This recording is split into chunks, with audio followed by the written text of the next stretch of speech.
இறையேசுவில் பிரியமான சகோதர சகோதரிகளே, நமது ஆண்டவர் இயேசு கிறிஸ்துவுடைய திருப்பெயரால் உங்களுக்கும் உங்கள் குடும்பத்தில் இருக்கிற அனைவருக்கும் அன்பும் சமாதானமும் மகிழ்ச்சியும் உண்டாவதாக. அன்புமிக்கவர்களே, நேற்று தான் நமது ஆண்டவர் இயேசு கிறிஸ்துவனுடைய திரு இருதய பெருவிழாவை நம்ம கொண்டாடினோம். அதை நான் ஏற்கனவே சொல்லியிருந்தேன். நமது ஆண்டவர் இயேசு கிறிஸ்துவனுடைய திரு உடல் திரு ரத்த பெருவிழாவிற்கு பிறகு வருகிற வெள்ளிக்கிழமை தான் திரு இருதய ஆண்டவருடைய பெருவிழாவை நம்ம கொண்டாடினோம். இந்த திரு இருதய ஆண்டவருடைய பெருவிழாவுக்கு பிறகு வருகிற முதல் சனிக்கிழமை புனித கன்னி மரியாவுடைய மாசற்ற இதயத்தை நினைவு கூறுகிற ஒரு நாளாக நம்ம இன்றைக்கு கொண்டாடி கொண்டிருக்கிறோம். அன்புமிக்கவர்களே, அன்னை மரியாளுடைய இதயம் கடவுளை உண்மையாகவே அன்பு செய்தது.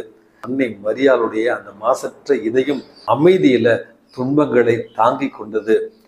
தூய்மையான அன்னை மரியாளுடைய அந்த மாசற்ற இதயம் என்பது கடைசி வரையில இறைவன் மீது நம்பிக்கை கொண்டு இறைவனுடைய வாக்கு தத்தங்களில எதிர்நோக்கோடு வாழ்ந்த ஒரு மாசற்ற இதயமாக இருந்தது.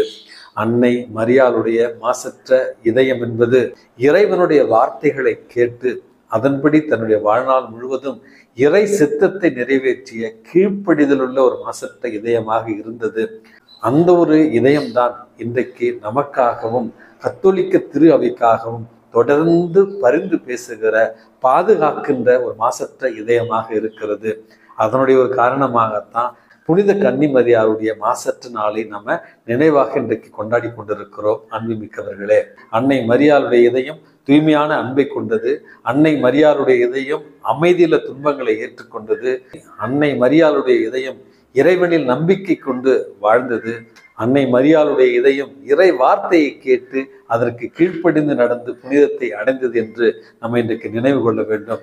அன்புமிக்கவர்களே, நமது ஆண்டவர் இயேசு கிறிஸ்துவனுடைய அந்த திரு இருதய காட்சிகளை வரமாக பெற்ற புனித மார்கரெட் மேரி ஆலகாக் என்கிற அந்த பிரெஞ்சு தேசத்தை சார்ந்த அந்த அருட் சகோதரியுடைய வாழ்க்கையில நடந்ததாக ஒரு நிகழ்வு சொல்லுவார்கள். அதாவது அவருக்கு ஆன்ம குருவாக இருந்தவர் இந்த கிளவுதே என்று சொல்லப்படுகிற ஒரு சேசு சபை குருவானவர். 2-3 வருடங்கள் இந்த அருட்சகோதரி சொன்ன அந்த இயேசுனுடைய திரு இருதய காட்சிகளை அவருடைய நெருங்கிய நண்பர்கள் மற்றும் அவருடைய துறவர சகோதரிகள் நம்பவில்லை. பல நேரங்களில் இவரை கேலிக்கு உள்ளாக்குகிறார்கள் இவருடைய நம்பிக்கையின் பொருட்டு.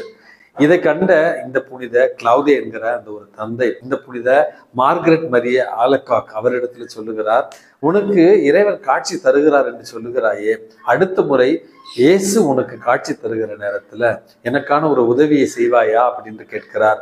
அந்த அருட்சகோதரி மார்கரெட் ஆலகாக் கூட, சொல்லுங்க சாமி, நான் எந்த உதவி வேணாலும் செய்யறேன் அப்படின்னு சொல்லுகிறார்.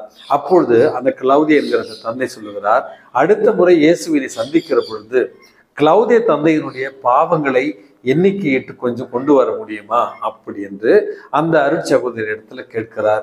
அன்புமிக்கவர்களே, இந்த அருட்தந்தை உண்மையாக ஒரு விளையாட்டாக தான் கேட்டார். ஏனென்றால் அவருக்கே நம்பிக்கை இல்லை, ஒருவேளை இயேசு கிறிஸ்து தன்னுடைய திரு இருதய தரிசனத்தை இந்த அருட்சகோதரிக்கு தருவார் என்கிற அந்த ஒரு கருத்துல 1 வாரம் கழித்து ஆன்ம குரு இடத்துல இந்த அருட்சகோதரி தன்னுடைய ஆன்ம காரியங்களை பற்றி பேசி கொண்டிருக்கிறார்.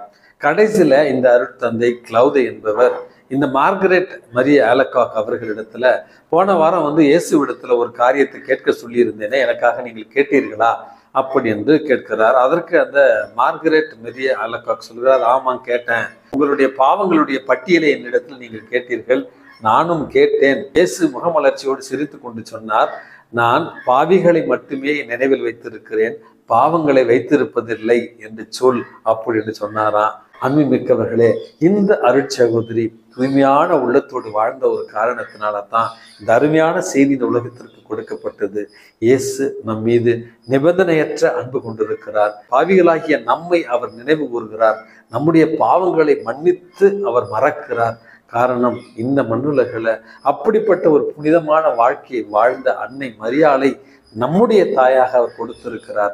அந்த அன்னையை போல இறைவனை தூய்மையான உள்ளத்தோடு அன்பு செய்யவும், அந்த அன்னையை போல இந்த உலகத்தில் ஏற்படுகிற துன்பங்களை எல்லாம் அமைதியாக ஏற்றுக்கொண்டு வாழவும், அந்த அன்னையை போல இறைவன் மீது நிபந்தனையற்ற நம்பிக்கை கொண்டு வாழவும், அந்த அன்னையை போல இந்த மண்ணுலகில் இறை வார்த்தையை கேட்டு கீழ்ப்படிந்து நடக்கவும் தான் இறைவன் இன்றைக்கு நமக்கு அழைப்பு விடுக்கிறார். இன்றைக்கு நாம் வாசிக்கிற நற்செய்தி வாசகத்துல நமது ஆண்டவர் இயேசு கிறிஸ்துவை எருசலேம் ஆலயத்திற்கு அழைத்து சென்று அங்கே அவர் தொலைந்து விடுகிறார். பிறகு 3 நாள் கழித்து நமது ஆண்டவர் இயேசு கிறிஸ்துவை அவர்கள் கோயிலில் கண்டுபிடித்த பொழுது மறைநூல் அறிஞர்களோடு அவர் விவாதித்துக் கொண்டிருந்த அந்த நேரத்துல, ஏன் இப்படி செய்தாய் மகனே, நானும் உன்னுடைய தந்தையும் உனக்காக கவலையோடு தேடிக்கொண்டிருந்தேமே என்கிற அந்த ஒரு கேள்விக்கு, ஏன் என்னை தேடினீர்கள், நான் என்னுடைய தந்தையினுடைய அலுவலில் ஈடுபட்டிருப்பேன் என்று உங்களுக்கு தெரியாதா? அப்படி என்று இயேசு பதில் அளித்த நேரத்துல அன்னை மரியாளுக்கு அந்த பதிலினுடைய உண்மையான அர்த்தம் புரியாமல் இருந்திருக்கும். இருந்தாலும் இவற்றை அனைத்தையும் தன்னுடைய உள்ளத்துல நிறுத்தி இறை வார்த்தையை சிந்தித்து இறை வார்த்தையின் வாயிலாக இறைவனை அன்பு செய்து நம்பிக்கை வைத்து கடைசியில கீழ்ப்படிந்து வாழ்ந்த இந்த அன்னையை போல நாமும் அன்றாட வாழ்க்கையில வாழ இறைவன் நம்மை தூண்டுவாராக.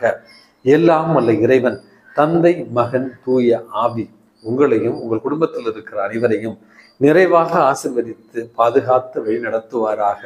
ஆமேன்.